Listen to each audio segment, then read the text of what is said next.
तो friends welcome back. यहाँ से अभी पिछला हमने सेशन कंप्लीट किया जिसमें हमने पीछे तक की सारी पर्सनल डिटेल्स फिल कर ली थी। अब यहाँ से हम क्या फिल करेंगे कि क्लास 10th की क्या क्या डिटेल्स हमें भरनी है, क्या रोल नंबर मेंशन करना है, क्या कौन सा रिजल्ट या फिर कौन सा आपको टीसी मेंशन करनी है नहीं करनी, जो भी सारी चीजें डॉक्यूमेंट्स हैं अब यहाँ पे अपन देखने वाले हैं। जैसे कि फॉर एग्जाम्पल बात की 10th क्लास की, तो 10th क्लास ऑब्वियसली पास होगी आप, क्योंकि 12th से अगर आप पेपर दे रहे हैं तो 10th पास होंगे ना। तो पासिंग इसमें मार्क करना है, पासिंग ईयर। जैसे कि अभी आप 2023 में है तो आई थिंक आपने जो 2022 आई थिंक 2020 में आपने 21 में सॉरी 21 में 10th किया होगा, है ना। जो भी आप देख लीजिए आपको अपने हिसाब से 10th में पास किए होंगे, मैंने 2021 मेंशन कर दिया फॉर एग्जांपल। क्वालिफाइंग एग्जाम, तो कौन सा एग्जाम आपने क्वालिफाई किया, तो वो है 10th का बोर्ड है ना। तो प्लेस ऑफ स्कूलिंग, आपकी प्लेस ऑफ स्कूलिंग क्या थी, अब गांव, आपका स्कूल गांव में था या शहर में। तो फॉर एग्जाम्पल मेरा स्कूल शहर में था, तो मैं इसमें क्या करूंगा, अर्बन मार्क कर दूंगा, है ना। तो टाइप ऑफ स्कूल, आपका स्कूल कैसा था, गवर्नमेंट था, प्राइवेट था, कैसा, केंद्रीय विद्यालय था, तो मेरा स्कूल कैसा, प्राइवेट था, तो मैं प्राइवेट मेंशन करूंगा इसमें। एक मिनट, तो गलत ही हो गया, प्राइवेट प्राइवेट की तरह। फॉर एग्जाम्पल मेरा स्कूल था private, central board of secondary education CBSE school, ठीक है। तो इसमें मार्क कर दिया मैंने। टाइप ऑफ स्कूल कॉलेजेस, तो मेरा था सीबीएसई, तो मैंने इसको मार्क कर लिया। क्वालिफाइंग एग्जाम कंट्री, ठीक है। तो कौन सी आपने कंट्री से एग्जाम क्वालिफाई किया, मतलब कि आपने 10th बोर्ड कौन सी कंट्री से दिया, ऑब्वियसली आप इंडिया से हो तो इंडिया का ही करोगे ना, है ना। चलो, तो क्वालिफाइंग एग्जामिनेशन स्टेट का, आपने जो 10th किया वो कौन से स्टेट से किया, जैसे मैंने यूपी से किया तो मैंने यूपी मेंशन कर दिया, ठीक है। क्वालिफाइंग एग्जामिनेशन डिस्ट्रिक्ट, तो जैसे मैंने डिस्ट्रिक्ट से माने चलिए गौतम बुद्ध नगर से किया है तो मैंने गौतम बुद्ध नगर मार्क कर दिया यहाँ पे, है ना। बोर्ड नेम, अब आपकी जो 10th में बोर्ड था वो कौन सा, जैसे मेरा सीबीएसई बोर्ड था तो मैं सेंट्रल, मैं दिखाता हूँ यहाँ पे, देखिए मैंने, अगर फॉर एग्जाम्पल मेरा सी है तो मैं कीबोर्ड पे सी टाइप करूंगा तो यहाँ पे सी वाला कॉलम खुल जाएगा, है ना। तो आपको ज़्यादा ढूंढने की जरूरत नहीं पड़ेगी। तो मैं ढूंढता हूँ यहाँ पे मेरा सीबीएसई कहाँ पे, देखो ये सीबीएसई 1, सीबीएसई आई मतलब सीबीएसई इंटरनेशनल, तो ये अपना नहीं है, अपना कौन सा वाला है, central board of secondary education. तो अपने को ये वाला मार्क करना है ना, क्योंकि कई बच्चे क्या करेंगे, सीबीएसई को सीबीएसई आई को मार्क कर देंगे, क्योंकि ये सीबीएसई आई नहीं है, जबकि क्योंकि ये सीबीएसई इंटरनेशनल वाला है और हमारा कौन सा है, CBSE central board of secondary education वाला, ठीक है। तो इसमें कंफ्यूज नहीं होना है अपन को। चलो, स्कूल एंड इसका स्कूल का एड्रेस डालना, तो फॉर एग्जाम्पल मैंने कुछ भी डाल दिया एड्रेस, है ना। चलो, स्कूल का पिन मैंने कुछ भी डाल दिया, मान लो चलो मैंने 24 24 36 38 डाल दिया फॉर एग्जाम्पल। रोल नंबर मेरा कुछ भी रैंडम मैंने डाल दिया, लेकिन आपको रैंडम नहीं डालना है, आपको अपने रिपोर्ट कार्ड में देख के डालना है इसको, ठीक है। रिपोर्ट कार्ड में आपका ये चीज मेंशन होनी चाहिए, वहां से आपको देख के एकदम करेक्ट डालना है, क्योंकि ये डिटेल्स आपकी काउंसलिंग के टाइम पे चेक होंगी, आपको गलती नहीं करनी है, ओके। तो आप इस सब चीजों को बहुत ध्यान से भरें। रिजल्ट मोड क्या था, जैसे मेरा 10th का रिजल्ट आया था वो परसेंटेज में नहीं बल्कि ग्रेड्स में आया था, है ना। तो मैंने ग्रेड्स मेंशन किए, तो ग्रेड मेरे क्या थे, मेरा 10 सीजीपीए था तो मैंने 10 सीजीपीए मार्क कर दिया इसमें। तो सीजीपीए ऑब्टेन, तो मुझे 10 सीजीपीए मिला था तो मैंने इसमें मार्क कर दिया। सीजीपीए इक्विवेलेंट टू परसेंटेज, तो 10 सीजीपीए का मतलब आप मान लीजिए 95% फॉर एग्जांपल रैंडम, ठीक है। क्योंकि भाई सीजीपीए तो भाई लोग अपने हिसाब से मान लेते हैं ना, अगर आपका सीजीपीए तो आप कुछ ही मेंशन कर दीजिए इसमें से 90, अगर 10 सीजीपीए है तो एक बार, क्योंकि आप गूगल करके देख लीजिए कि 10 सीजीपीए किस रेंज में आता है, तो उसमें से कुछ एवरेज लेके मार्क कर दीजिए, है ना। इतना इसमें कोई दिक्कत वाली बात नहीं है, क्योंकि ऑलरेडी आपने 10 सीजीपीए मेंशन कर रखा है तो उससे चेक हो जाएगा वो, है ना। चलो, अब यहाँ तक 10th की सारी डिटेल्स हो गई। अब आते हैं 12th की डिटेल्स पे। तो 12th की रिजल्ट, जैसे आप 2023 में हैं तो अभी तक आपके 12th का रिजल्ट नहीं आया होगा, है ना। तो उसमें आप क्या, आपको उस केस में क्या मार्क करना है, अपियरिंग। लेकिन अगर वहीं आप ड्रॉपर हो, ठीक है, ड्रॉपर से मतलब कि आप पिछले साल भी आपने ऑलरेडी 12th पास कर रखा है, आप फिर से अपियर हो रहे हो सीयूईटी में, पिछले साल भी हुए थे, तो आपको उस केस में पास्ड मार्क करना है ना। पर अपन तो क्या है, अपियरिंग है तो अपियरिंग मार्क करेंगे, है ना। पासिंग ईयर कौन सा होगा, 2023, ठीक है। अब क्वालिफाइंग एग्जाम कौन सा है, मतलब कौन सा एग्जाम क्वालिफाई करने वाले, तो वो है 12th की बोर्ड। प्लेस ऑफ स्कूलिंग क्या है, मतलब आपने कहाँ से स्कूल किया है, शहर से या गांव से, तो जैसे फॉर एग्जांपल मैंने शहर से किया है तो मैं मार्क करूंगा अर्बन, ठीक है। टाइप ऑफ स्कूल क्या था, जैसे मेरा टाइप ऑफ स्कूल क्या था, मेरा था सीबीएसई स्कूल, तो मैंने इसको फिर से मार्क कर दिया सीबीएसई, है ना। तो चलो, अब सीबीएसई हो गया। अब क्वालिफाइंग एग्जाम कंट्री, तो कंट्री तो ऑब्वियसली इंडिया ही है। कभी कभी तो मतलब लगता है कि मोस्टली ये लोग इंडिया से ही ले रहे, तो ही तो हटा देना चाहिए, पर नहीं, कई बार जैसे कि जामिया मिलिया इस्लामिया है, डीयू में, उनमें कई बार फॉरेन स्टूडेंट भी आते हैं, क्योंकि ये यूनिवर्सिटी काफ़ी नामी गामी यूनिवर्सिटी है, तो इनमें बच्चे आते हैं ना। तो कई बार ये बच्चे सोच सकते हैं कि इंडिया से हैं तो इंडिया का ही तो देंगे ना, पर ऐसा नहीं है, बाहर से बच्चे भी आते हैं। ठीक है। क्वालिफाइंग एग्जाम स्टेट, जैसे मान चलिए क्वालिफाइंग एग्जाम स्टेट मेरा यूपी है, तो मैंने यूपी मेंशन कर दिया। क्वालिफाइंग एग्जाम डिस्ट्रिक्ट मैं गौतम बुद्ध नगर मार्क करता हूँ, मैं फॉर एग्जांपल गौतम बुद्ध नगर। ठीक है। बोर्ड बोर्ड नेम, जैसे कौन सा बोर्ड था, तो मेरा सीबीएसई था। ठीक है। फिर से मैं बोल रहा हूँ, सीबीएसई में गलती नहीं करनी है, सीबीएसई आई मार्क नहीं करना है, CBSE central board of secondary education mark करना है, क्योंकि यही हमारा वाला है। अगर आई मार्क कर दोगे वो इंटरनेशनल हो जाएगा, वो आपका बोर्ड नहीं है ना, तो ये गलती नहीं करनी है अपन को। स्कूल का नेम, जैसे कुछ भी आपका स्कूल का नाम है, तो आप स्कूल का नाम मेंशन करिए, स्कूल का पिन कोड मेंशन करिए, जैसे मेरे स्कूल का पिन कोड ये है फॉर एग्जांपल 24 24 23 4, कुछ भी मैंने रैंडम मार्क कर, लेकिन आपको रैंडम नहीं करना है, आपको अपने डिटेल्स फिल करनी है अच्छे से। ठीक है।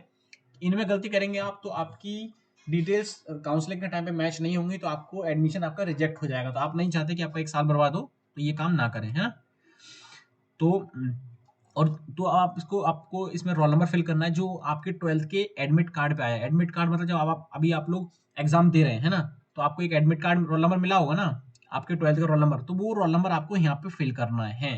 ठीक है। रोल नंबर बहुत ध्यान से फिल करिए, क्योंकि रिजल्ट उसी से आएगा, है ना, तो ये भी गलती नहीं करनी है। चलो आगे बढ़ते हैं, क्योंकि अगर आपका रोल नंबर मैच नहीं हुआ तो आपका रजिस्ट्रेशन फॉर्म ही कैंसिल हो जाएगा, आप एग्जाम तक पहुंच ही नहीं पाओगे। ठीक है। तो ये गलती नहीं करनी है। चलो, अगर आप इन सब डिटेल्स फिल सेव करना चाहते हो, तो यहाँ पे, तो आप सेव करना चाहते हो तो यहाँ पे सेव का क्लिक कर दो। पर ठीक है, कोई बात नहीं, मैं आगे बढ़ता हूँ। तो यहाँ से मेरी अब तक जो मैंने इस अभी क्या फिल की है, 10th की डिटेल्स, तो मैंने सारी एक बार क्रॉस चेक कर लूंगा कि मेरा 10th का board result, passed, urban city का रोल नंबर, मेन चीज़ क्या चेक करनी है, रोल नंबर चेक करना है। ठीक है। और ग्रेड चेक करने हैं मुझे। ठीक है। और बोर्ड का नाम चेक करना है, क्योंकि अक्सर इसी में गलती होती है इन सब चीज़ों में, मेनली रहता है, बाकी चेक तो आपको सारा ही करना है ना। 10th में क्या करना है, 12th के में, 10th हो गया पूरा चेक, अब 12th में करना है। 12th में आपको रोल नंबर चेक करना है, ये कि आपने सही फिल किया है नहीं। उसके बाद आपको बोर्ड चेक करना है, और स्कूल का पिन चेक करना है ना। और स्कूल का नाम तो इतना दिक्कत नहीं करता, क्योंकि आप रोल नंबर दे रहे हो तो उससे मैच हो जाता है। ठीक है।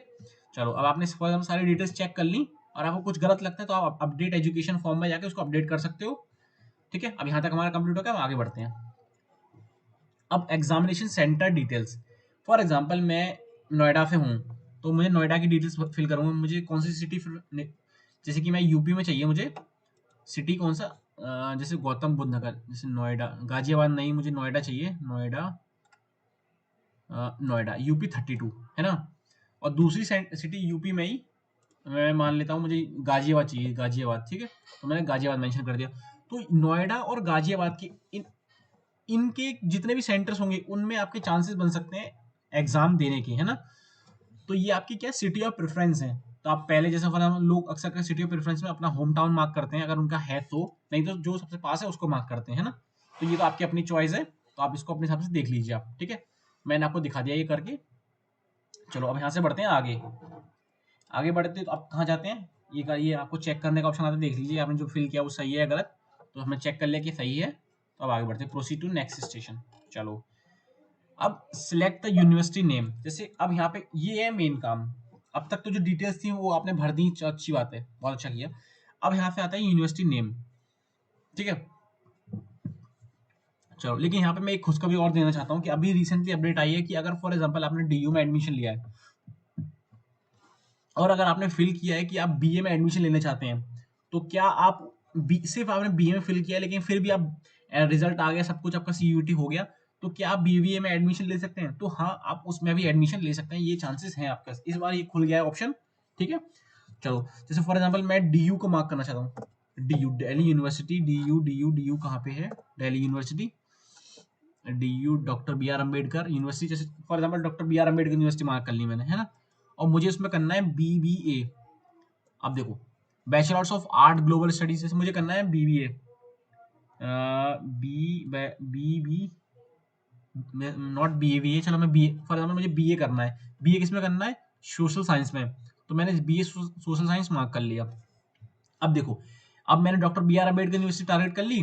चलो, अब मैं मुझे फॉर एग्जाम्पल एक और यूनिवर्सिटी टारगेट करनी है, मैंने मार्क कर ली, जैसे कि फॉर एग्जाम्पल मुझे कौन सी मार्क करनी है, जैसे मुझे DU मार्क करनी है, DU दिल्ली, वो यूनिवर्सिटी ऑफ दिल्ली से आ रही होगी मुझे लगता है, हाँ ये यूनिवर्सिटी ऑफ दिल्ली मार्क कर ली मैंने। अब मुझे इसमें करना है BSc ऑनर्स किसमें, ज्योग्राफी में, BSc ज्योग्राफी में करना है। एग्जाम्पल जो आप चेक कर लीजिए, आपको जो भी फिल करना है, तो इसको मैंने ऐड कर दिया है ना। अब फिर से मुझे DU से ही क्या करना है, यूनिवर्सिटी ऑफ हैदराबाद से। अब मुझे अगली यूनिवर्सिटी कौन सी, यूनिवर्सिटी ऑफ हैदराबाद। तो मुझे उसमें क्या करना है, जैसे मान के चलिए इंटीग्रेटेड, ये तो M.Tech का है, पर अपन B.Tech का भर रहे हैं, तो चलो इसको हटा दो, हैदराबाद यूनिवर्सिटी को, यूनिवर्सिटी ऑफ दिल्ली पे आते हैं। तो उसमें मुझे, अब मैंने देखो ऑलरेडी मैंने एक DU में ऑलरेडी BSc ऑनर्स भर रखा है। अब मैं BSc ऑनर्स ज्योग्राफी के साथ साथ मैं किसमें करना चाहता हूँ, किसमें फिल करना चाहता हूँ, मान के चलिए एंथ्रोपोलॉजी, कुछ भी मार्क कर लीजिए, मैथमेटिक्स में। तो मैंने इसको ऐड कर दिया।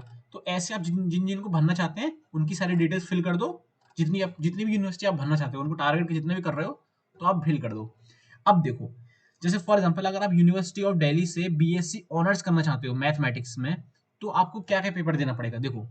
तो एनी ऑफ फ्रॉम सेक्शन 1, मतलब आपको एक डोमेन पेपर देना पड़ेगा जो कि मैथमेटिक्स का होगा। एनी 2 फ्रॉम सेक्शन 2, मतलब सेक्शन 1 में से आपको एक पेपर देना है प्लस मैथमेटिक्स का पेपर देना है, ठीक है। और एनी 2 फ्रॉम सेक्शन 2, और सेक्शन 2 से आपको कोई 2 पेपर देने हैं ना। तो ये आपका आपका देखो, ये आपका सब्जेक्टिव रिक्वायरमेंट भी खुल के आ गई कि आप देखो ये दे सकते हो या नहीं, है ना। जैसे फॉर एग्जांपल मुझे क्या करना है कि यूनिवर्सिटी ऑफ दिल्ली से मैं ज्योग्राफी में BSc करना चाह रहा था, तो देखो, तो उसको मुझे क्या करना है, फिजिक्स केमिस्ट्री मैथ्स का पेपर देना है, ठीक है। और किसका, बायोलॉजी, बायोलॉजी स्टडीज, बायोटेक्नोलॉजी और बायोकेमिस्ट्री, ज्योग्राफी, एनी 1 लैंग्वेज, है ना। तो देखो पहले तो मुझे ये ऑप्शन है, फिजिक्स केमिस्ट्री देना पड़ेगा, मैथ्स और अप्लाइड मैथमेटिक्स में तो मैं मैथ्स चूज कर लूंगा, है ना।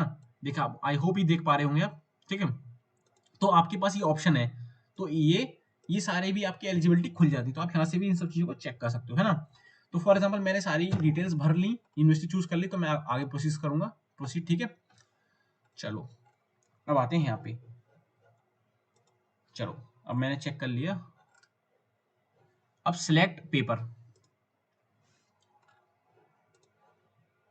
आई थिंक मैं इसकी अलग से एक वीडियो बना देता हूँ यहाँ से, है ना, क्योंकि ये अपने आप में एक बहुत ही कॉम्बिनेशन वाला है। क्योंकि देखो यहाँ पे ऑलरेडी 10 पेपर हो रहे हैं, 10 पेपर देखो, है ना।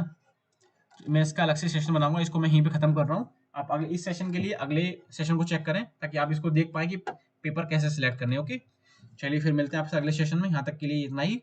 Okay bye, thank you, have a nice day.